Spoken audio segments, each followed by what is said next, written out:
27ನೇ ತಾರೀಕು ಡಿಸೆಂಬರ ಜೈಲು ವಾಸ ಬಹುಶಃ ಈ ಹಿಂದಿನ ಎಲ್ಲ ಜೈಲು ವಾಸಗಳಿಗಿಂತ ನಿಮಗೆ ಬೇರೆ ಏನೋ ದರ್ಶನ ಮಾಡಿಸ್ತು ಅಂತ. ನನ್ನ ಮಾತು ನಿಜ, ಆದರೆ ನಿಜ ಅನ್ನಿ, ಸುಳ್ಳು ಅಂದರೆ ಸುಳ್ಳು ಅಂತ. ಹೌದು, ಬಹುಶಃ ನಾನು ಇದು 5ನೇ ಬಾರಿ ಜೈಲಿಗೆ ಹೋಗಿದ್ದು.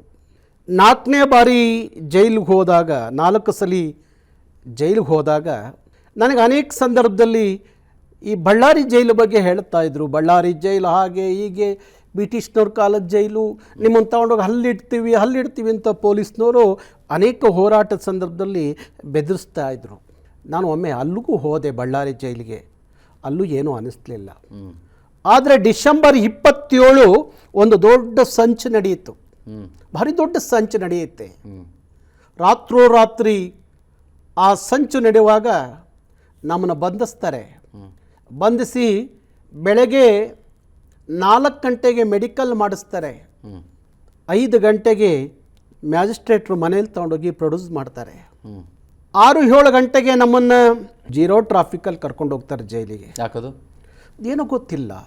ಕರವೇ ಕಾರ್ಯಕರ್ತರು ಹೇಳ್ತಾ ಇರ್ತಾರೆ, ವೈರ್ಲೆಸ್ ಮೆಸೇಜಲ್ಲಿ ಹೇಳ್ತಾ ಇರ್ತಾರೆ, ಕರವೇ ಕಾರ್ಯಕರ್ತರು ಯಾವಾಗ ಬೇಕಾದರೂ ಬಂದು ಅಟ್ಯಾಕ್ ಮಾಡ್ಬೋದು, ಅಲ್ಲೇನಾದರೂ ಅಡ್ಡ ಮಾಡ್ಬೋದು, ಅಡ್ಡಿಪಡಿಸ್ಬೋದು, ಹಾಗಾಗಿ ಬಂದೋಬಸ್ತ್ ಮಾಡ್ಕೊಳ್ಳಿ, ಬಿಗಿಯಾಗಿ ಇಟ್ಕೊಳ್ಳಿ, ಅವ್ರನ್ನ ಬರೋಕ್ಕೆ ಹೇಳಿ, ಇವ್ರನ್ನ ಬರೋಕ್ಕೆ ಹೇಳಿ ಅಂತೇಳಿ ಹೇಳ್ತಾ ಇರ್ತಾರೆ. ಅದ್ರ ಮಧ್ಯದಲ್ಲಿ ತಗೊಳಗಿ ಜೈಲಲ್ಲಿ ಇಡ್ತಾರೆ. ಜೈಲಲ್ಲಿ ಇದ್ದು 14 ದಿವಸ ಜೈಲು ವಾಸ ಅನುಭವಿಸ್ತೀವಿ.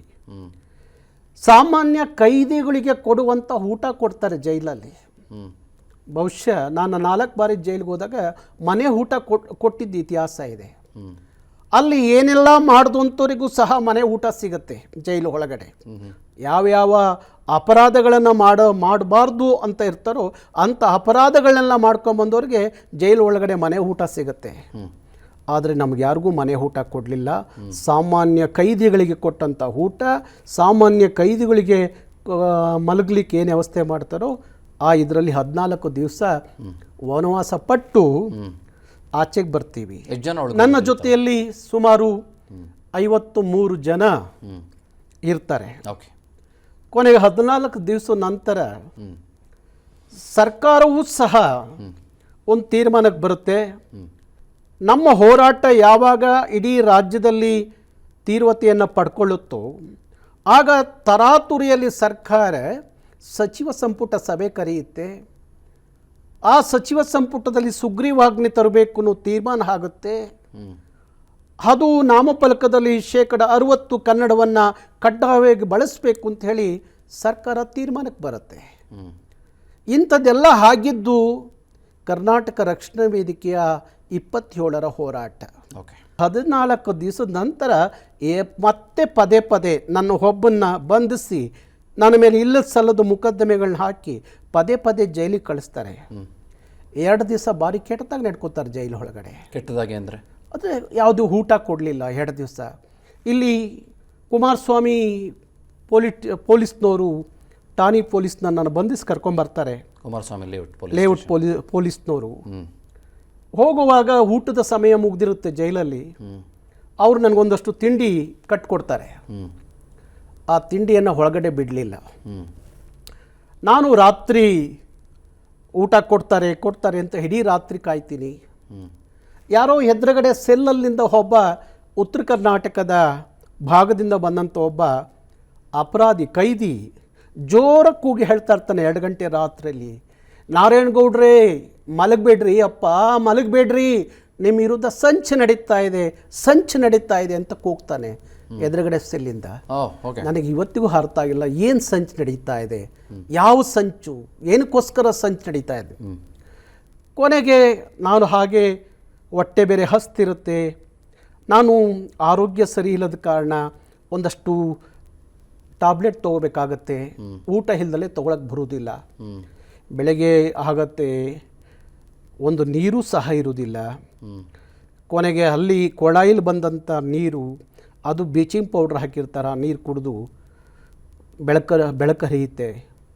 ಆಗ ನನ್ನ ಪಕ್ಕದಲ್ಲಿದ್ದಂಥ ಯಾರೋ ಕೈದಿಗಳು ನನಗೆ 2 ಆಪಲ್ ತಂದು ಕೊಡ್ತಾರೆ ಬೆಳಗ್ಗೆ 7 ಗಂಟೆಗೆ. ಅದು ತಿಂದಿದ್ದು ಬಿಟ್ಟರೆ ಮತ್ತೆ ಬೆಳಗ್ಗೆ ತಿಂಡಿ ವ್ಯವಸ್ಥೆ ಮಧ್ಯಾಹ್ನ ಇದಿಲ್ಲ. ಬೇಲ್ ಆಗುತ್ತೆ ಬೇಲ್ ಮಧ್ಯಾಹ್ನ ಬೇಲ್ ಆಯಿತು. ಮಧ್ಯಾಹ್ನ ಮತ್ತೆ ಅದೇ ಪೊಲೀಸ್ ವ್ಯವಸ್ಥೆ, ಅದೇ ಜೀರೋ ಟ್ರಾಫಿಕ್ಕು. ಕರ್ಕೊಂಬರ್ತಾರೆ ಮಾತಾ ಹಾಸ್ಪಿಟ್ಲಲ್ಲಿ, ಮೆಡಿಕಲ್ ಮಾಡಿಸ್ತಾರೆ, ಮತ್ತೆ ಕೋರ್ಟಿಗೆ ಪ್ರೊಡ್ಯೂಸ್ ಮಾಡ್ತಾರೆ.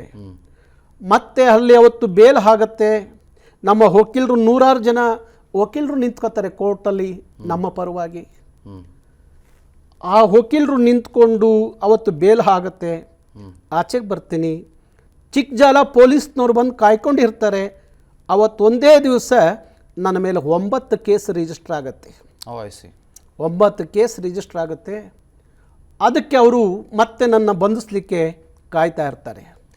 ಹೀಗೆ ವಕೀಲರು ಮತ್ತು ಅವರ ಪೊಲೀಸ್ನವರ ಜೊತೆಲಿ ವಾದ ವಿವಾದ ನಡೆದು ಕೊನೆಗೆ ವಕೀಲರು ನನ್ನ ಕರ್ಕೊಂಡು ಹೋಗಿ ಅವರ ಭವನದಲ್ಲಿ ಒಂದು ಕಾಫಿ ಕೊಡ್ತಾರೆ 2 ದಿವಸದ ನಂತರ.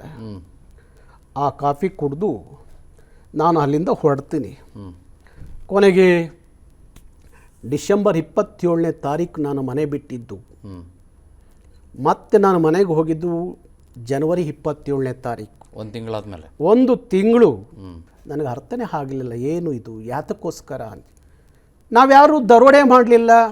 ಇಲ್ಲ, ಅಲ್ಲೆಲ್ಲೋ ಆಯ್ತಲ್ಲ KG ಹಳ್ಳಿ DG ಹಳ್ಳಿ ಘಟನೆ, ಅದನ್ನು ಸಮರ್ಥನೆ ಮಾಡಿಕೊಂಡಂಥ ವ್ಯವಸ್ಥೆ ನಾರಾಯಣಗೌಡರ ಕನ್ನಡ ಪರವಾದಂಥ ಹೋರಾಟವನ್ನು ಸಮರ್ಥನೆ ಮಾಡ್ಕೊಳ್ಳಿಕ್ಕೆ ಆಗಲಿಲ್ಲ. ನಾವು ಯಾರನ್ನ ಇವರಿಗೆ ಭಾರಿ ಕನ್ನಡದ ಕಳಕಳಿ ಇದೆ, ಅಭಿಮಾನ ಇದೆ, ನಮ್ಮ ಜೊತೆಲಿ ಇದ್ದಾರೆ ಅನ್ನೋದು ಇದಿತ್ತು, ಅವ್ರು ಯಾರು ನಮ್ಮ ಜೊತೆಲಿ ನಿಲ್ಲಿಲ್ಲ ಕನ್ನಡದ ವಿಚಾರದಲ್ಲಿ. ಓಕೆ. ಹಾಗಾಗಿ ನನಗನ್ನಿಸ್ತಾ ಇದೆ, ಯಾವುದೇ ಸರ್ಕಾರ, ನಾನು ಹೇಳ್ತಾ ಇರ್ತೀನಿ, ನಾನು ಈ ರಾಜಕಾರಣಿಗಳ ಬ್ಲಡ್ ಗ್ರೂಪ್ ಬೇರೆ ಬೇರೆ ಇರುತ್ತೆ ಅಂತ ಅಂದ್ಕೊಂಡಿದ್ದೆ. ಈ ಡಿಸೆಂಬರ್ 27 ನಂತರ ನನಗೆ ಅನಿಸಿತ್ತು ಇವರ ಎಲ್ಲರ ಬ್ಲಡ್ ಗ್ರೂಪು ಒಂದೇ ಅಂತ ಅನ್ನಿಸ್ತು. ಆ ನೋವು ಒಂದು ಕಡೆ ಇರಲಿ. ಆದರೆ ಇವತ್ತು ನೋಡ್ತಾ ಇದ್ದೀರಾ, ಇಡೀ ಬೆಂಗಳೂರು ನೋಡ್ತಾ ಇದ್ದೀರಿ, ಇಡೀ ಕರ್ನಾಟಕ ನೋಡ್ತಾ ಇದ್ದೀರಿ, ಎಲ್ಲ ಕಡೆ ಕನ್ನಡ ಕಾಣ್ತಾ ಇದೆ, ಬದಲಾಗ್ತಾ ಇದೆ, ಬದಲಾವಣೆ ಆಗಿದೆ, ಬದಲಾಗ್ತಾ ಇದೆ. ಆ ಖುಷಿ ನನ್ನೆಲ್ಲ ನೋವನ್ನು ಮರೆಸಿದೆ. ನಾನು ಕನ್ನಡದ ವಿಚಾರಕ್ಕೆ, ನಾಡು ನುಡಿ ವಿಚಾರದಲ್ಲಿ ನಾನು ಜೈಲಿಗೆ ಹೋಗೋಕ್ಕೆ, ಕೇಸ್ ಹಾಕಿಸ್ಕೊಳ್ಳೋಕ್ಕೆ, ಇಲ್ಲ ಇನ್ನೇನೋ ವನವಾಸ ಪಡಲಿಕ್ಕೆ, ಇನ್ನೇನೋ ನೋವು ತಿನ್ನಲಿಕ್ಕೆ ನಾನು ಯಾವತ್ತೂ ಹಂಜೋದು ಇಲ್ಲ, ಹೆದರೋದು ಇಲ್ಲ. ಮತ್ತು ಯಾರದ್ದು ಈ ವ್ಯವಸ್ಥೆಗೆ ತಲೆ ತಗ್ಗಿಸಿ ಅಂತೂ ಯಾವತ್ತೂ ನಿಲ್ಲೋದಿಲ್ಲ, ತಲೆ ಬಾಗೋದಿಲ್ಲ, ತಲೆ ತಗ್ಸೋದಿಲ್ಲ. ನನ್ನ ಕನ್ನಡದ ಹೋರಾಟ ಯಾರು ಏನೇ ಅಂದರು, ಏನೇ ಹೇಳಿದ್ರು, ಎಂಥದೇ ಟೀಕೆ ಮಾಡಿದ್ರು, ನನ್ನ ಕನ್ನಡದ ಕಳಕಳಿ, ಕನ್ನಡದ ಹೋರಾಟ, ಅಭಿಮಾನ ಅದನ್ನು ಅಡಗಿಸ್ಲಿಕ್ಕೆ ಯಾರಿಂದಲೂ ಸಾಧ್ಯ ಇಲ್ಲ. ಅನುಕ್ಷಣದ ಸುದ್ದಿಗಳಿಗಾಗಿ ವಿಸ್ತಾರ ನ್ಯೂಸ್ ಯೂಟ್ಯೂಬ್ ಚಾನೆಲ್ ಸಬ್ಸ್ಕ್ರೈಬ್ ಮಾಡಿ. ಹೊಸ ಸುದ್ದಿಗಳ ನೋಟಿಫಿಕೇಶನ್ಗಾಗಿ ಬೆಲ್ ಐಕಾನ್ ಕ್ಲಿಕ್ ಮಾಡಿ. ಲೇಟೆಸ್ಟ್ ಅಪ್ಡೇಟ್ಸ್ಗಾಗಿ www.vistaranews.com ವೆಬ್ಸೈಟ್ಗೆ ವಿಸಿಟ್ ಮಾಡಿ. ಅಂಗೈಯಲ್ಲೇ ಜಗತ್ತಿನ ಸುದ್ದಿ ತಿಳಿಯಲು ವಿಸ್ತಾರ ನ್ಯೂಸ್ ಕನ್ನಡ ಆಪ್ ಡೌನ್ಲೋಡ್ ಮಾಡಿ.